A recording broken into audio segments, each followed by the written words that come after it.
Estamos na Vía Verde e podemos comprobar que a vegetación invade toda a Vía Verde.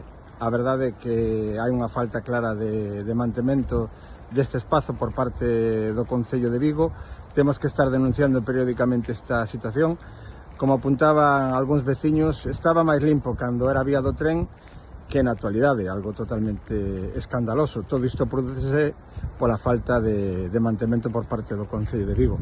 Ademais, sigue existindo un problema, que é a necesidade da plantación de árbores. É necesario sombra. Estamos falando dun percorrido de máis de 3 kilómetros, hai moi pouco espazo con sombra. O alcalde anunciaba en marzo do ano pasado a plantación de 50 árbores, pero ben, non se plantaron 50 árbores, ni moito menos, plantáronse algúns árbores para quitarse unha foto, non?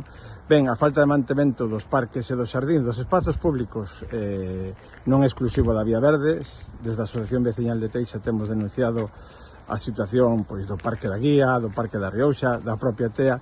Repítese periódicamente, temos que estar sempre denunciando esta situación, algo que non debía de producirse se houbera por parte do Concello un seguimento e un mantemento dos espazos verdes na cidade de Vigo e concretamente no barrio de Teis, non o abandono de Teis.